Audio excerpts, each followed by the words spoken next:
الحمد لله رب العالمين والصلاة والسلام على أشرف الأنبياء وخاتم المرسلين أشهد أن لا إله إلا الله وحده لا شريك له وأشهد أن محمدًا عبده ورسوله صلى الله عليه وعلى آله وصحبه وسلم أما بعد فأعوذ بالله السميع العليم من الشيطان الرجيم من همزه ونفخه ونفثه بسم الله الرحمن الرحيم ولله على الناس حج البيت من استطاع إليه سبيلا ومن كفر فإن الله غني عن العالمين۔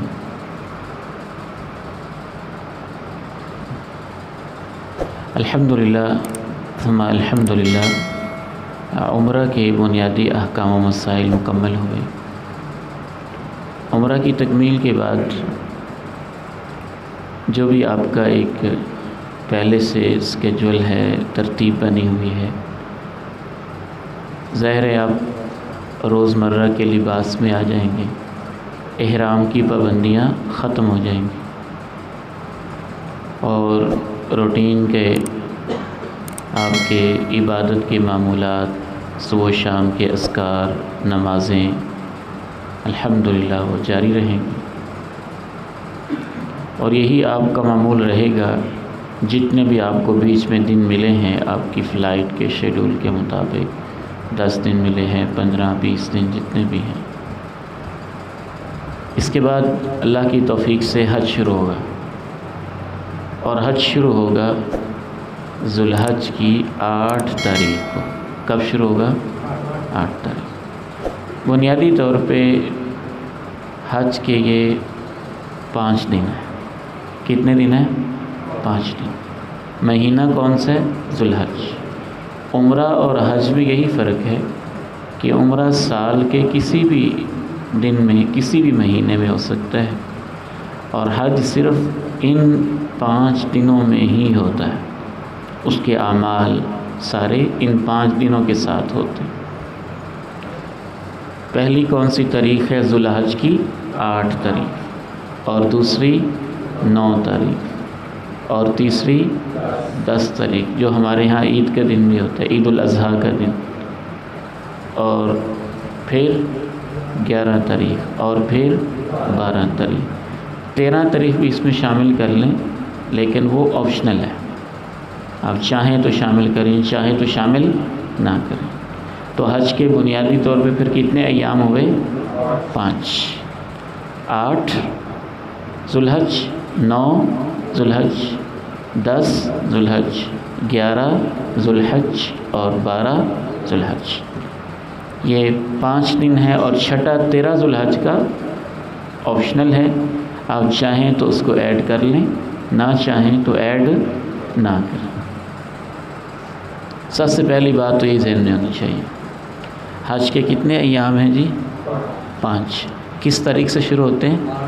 ذوالحج کی 8 تاریخ، اور 12 پہ مکمل ہوتے ہیں، اور 13 تاریخ ذوالحج کی آپشنل ہے۔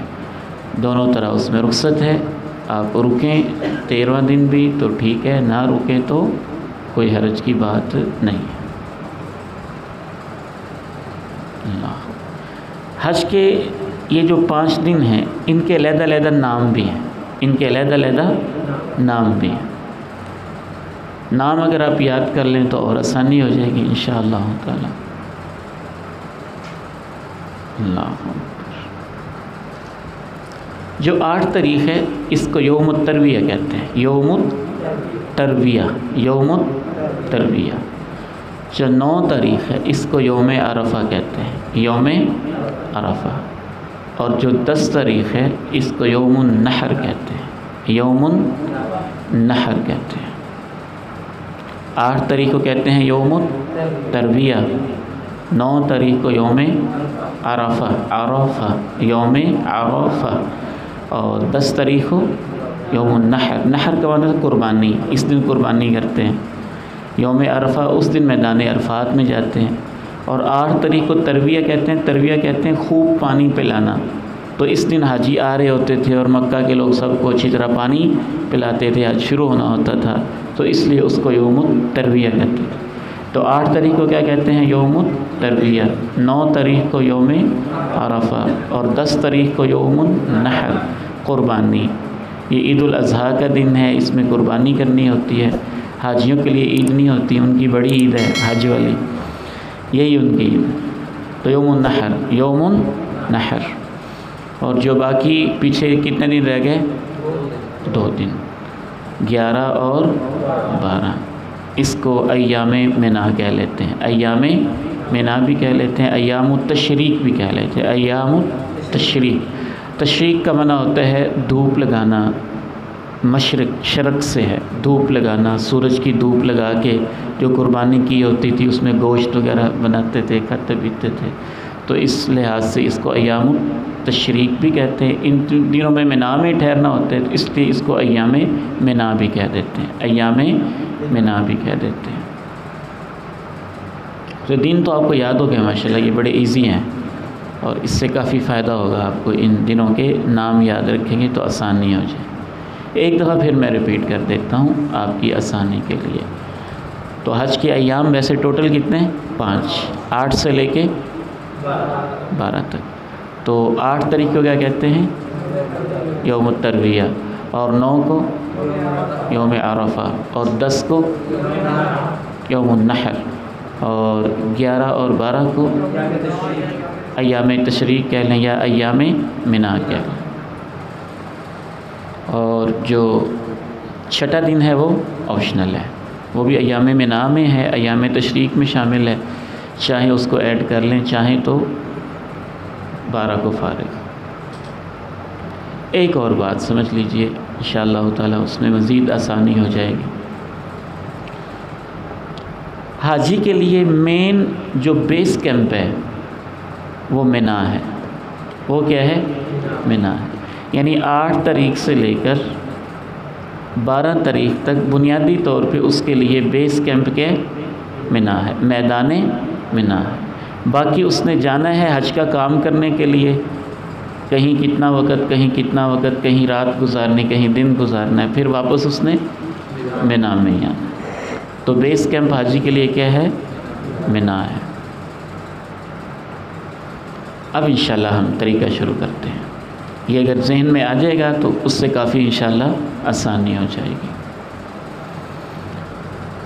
منا کے حوالے سے ایک اور بات بھی ذہن میں رکھ لیں، بیس کیمپ جو منا ہے، اب ہو گیا مسئلہ ظاہر کا اور باطن کا، ظاہر کا اور باطن۔ اللہ اکبر۔ منا کا میدان وہ میدان ہے جہاں حضرت ابراہیم علیہ السلام نے اپنے بیٹے اسماعیل کی گردن پہ چھری چلائی تھی۔ اگر اس حقیقت کو انسان ذہن میں رکھے تو پھر وہ اپنی تاریخ سے جڑتا ہے، اپنی تاریخ سے جڑتا ہے، پھر وہ اس میدان کو معمولی نہیں سمجھتا۔ اس کے ذہن میں اتنی بڑی عظمت آتی ہے کہ حضرت ابراہیم علیہ السلام وقت کا ایک پیغمبر اللہ سے آخری درجے کی محبت کر رہے کہ اپنے محبوب ترین، بردبار، فرما بردار، اطاعت شعار اور دوڑ دھوپ کرنے والے بچے کو صرف اللہ کا حکم سمجھتے ہوئے اس کی گردن پہ چھری چلا رہے۔ اصل میں ہم جب باطن کو بھولتے ہیں تو اس سے روح نکل جاتی ہے اندر سے بعض دفعہ۔ اب صفا اور مروہ کی صحیح ہی دیکھ لیں، اس کا ظاہر ہے اور اس کا ایک باطن ہے۔ ایک باطن تو ہو گیا ہمارے پیارے نبی علیہ السلام کے حوالے سے کہ صفا ہی سے آپ نے دعوت کا آغاز کیا تھا، اور اسی کے اوپر آپ نے پھر کہا تھا کہ اللہ نے اپنے بندے کی مدد کر دی۔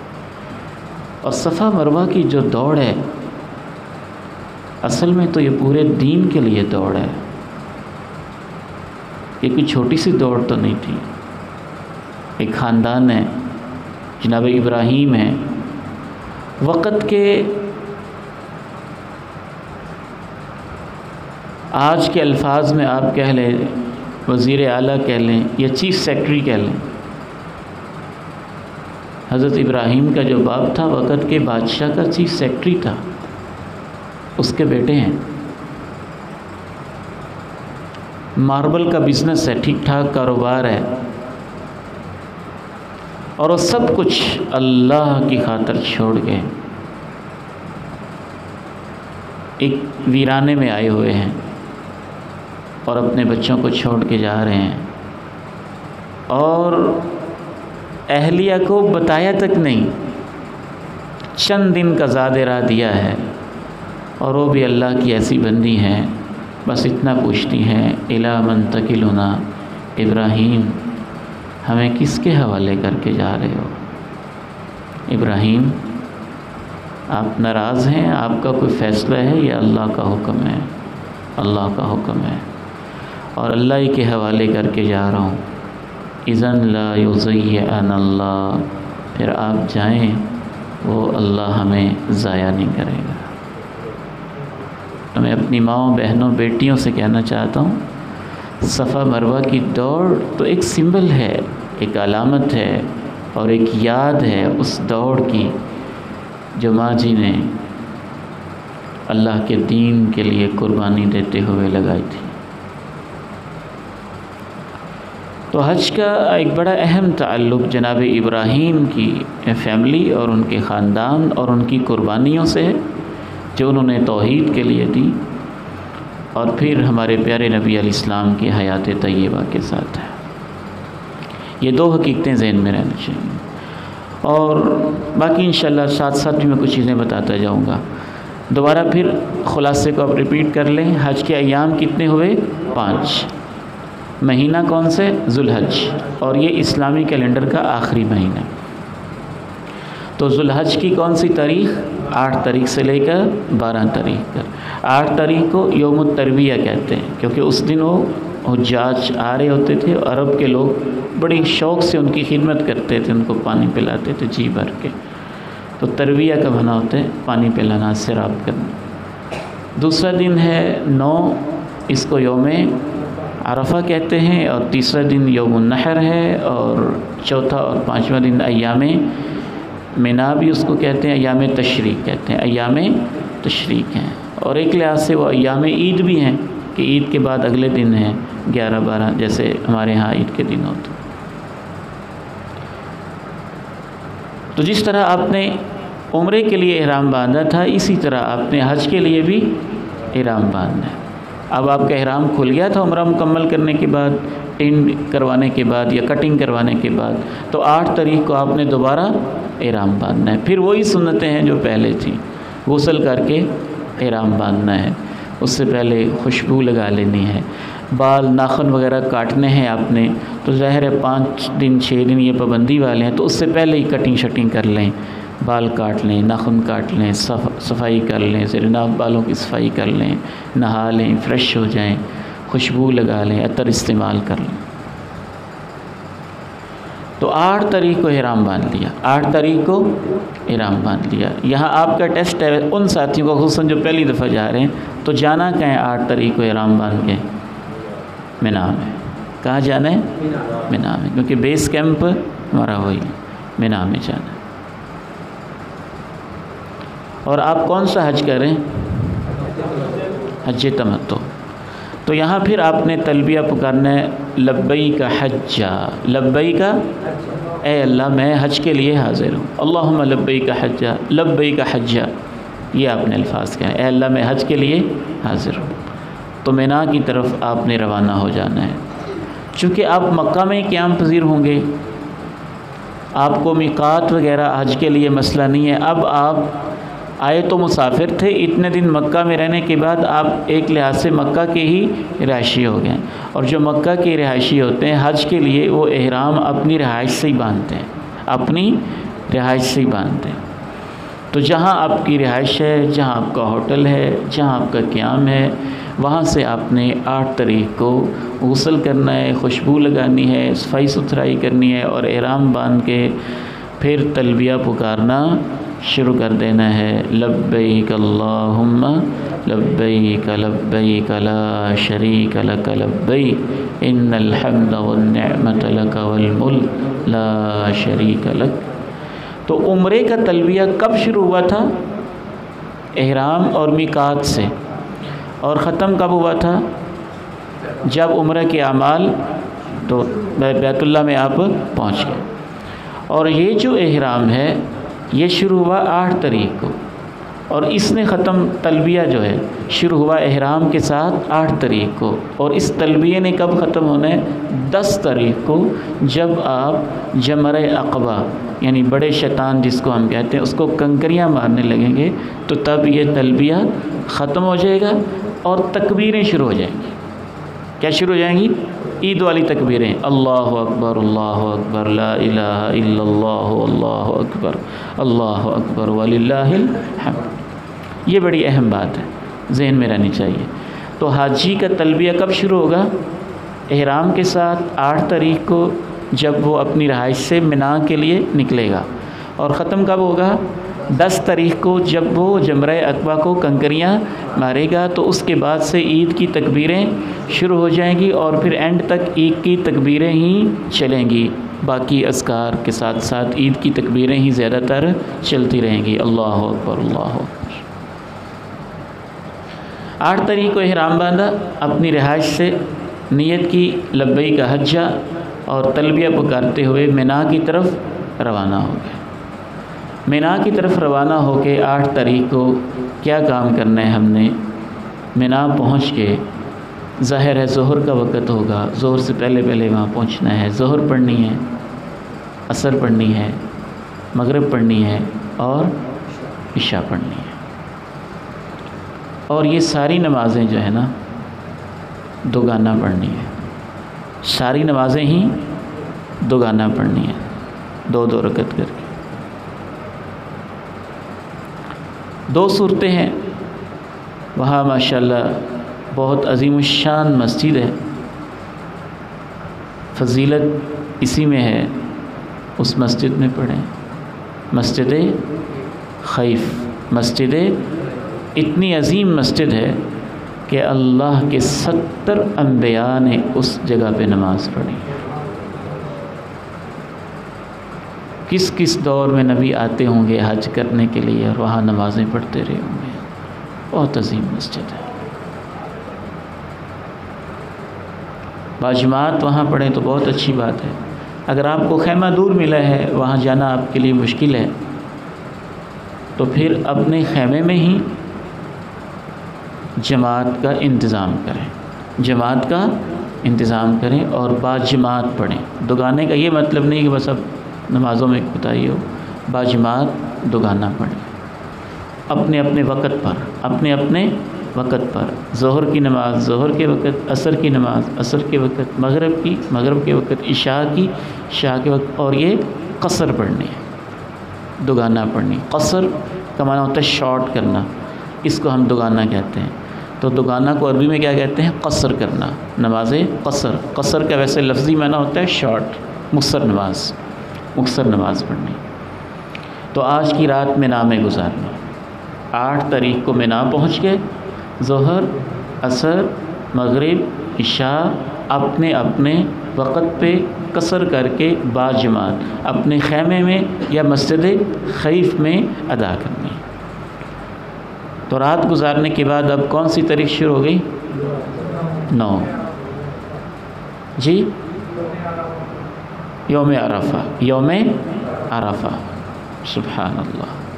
تو اسے انشاءاللہ ہم کل کر لیں گے، اسے انشاءاللہ تعالی کل کر لیں گے۔ باقی ہمارے 9 10 اصل سمجھنے والے 2 دن ہی ہیں، تو 2 دن ہے وہ انشاءاللہ کل ہم کمپلیٹ کر لیں گے۔ یہ فائدہ ہو گیا ہے کہ ہمارا حج شروع ہو گیا انشاءاللہ، تو یہ کل انشاءاللہ کمپلیٹ کر لیں گے۔ 9:45 تک کا ہی ہمارا تھا، ٹائم ہو گیا ماشاءاللہ آپ کا۔ اللہ تعالیٰ آپ سب کو سلامت رکھے، بہت زیادہ برکتوں کے ساتھ نوازے۔ آپ نے ایک کام ضرور کرنا ہے، جو بھی ساتھی اکٹھے جا رہے ہیں نا، جو ہم نے پڑھا ہے آپس میں ایک دوسرے کے ساتھ بیٹھ کے اس کا مذاکرہ کر لیں، اس کو ریوائز کر لیں، تو بہت انشاءاللہ اس میں خیر ہوگی، برکت ہوگی۔ اور گھر والوں کو بٹھا کے سمجھا دیں، حج کا طریقہ، ثواب بھی مل جائے گا۔ بچوں کو سمجھا دیں، آپ کو یاد بھی ہو جائے گا۔ اور دوسرا ہے کہ جو یہ چھوٹے سے پمفلٹ ہیں، اس کو 2-3 دفعہ کم از کم پڑھ لیں، اس کو بھی پڑھ لیں اور اس کو شروع کر دیں۔ 8 تاریخ ہم نے پڑھی ہے، اگلا بھی اگر آپ آگے بھی پڑھ لیں تو کل پہ سمجھنے میں انشاءاللہ مزید آسانی رہے گی۔ کل انشاءاللہ تعالیٰ اسے ہم مکمل کریں گے۔ اللہ تعالیٰ آپ کو سلامت رکھے، میری اور آپ کی حاضری اپنے ہاں قبول فرما لے، اور اللہ تعالیٰ حج مبرور نصیب فرماتے، حج مبرور نصیب فرماتے، وہ حج جس کا بدلہ صرف جنت ہی ہے انشاءاللہ تعالیٰ، اور وہ حج جو آپ کو ایسے کر دے جیسے آج ہی ماں کے پیٹ سے آپ پیدا ہو رہے ہیں۔ وآخر دعوانا الحمد للہ رب العالمین، سبحانک اللہم وبحمدک اشہد ان لا الہ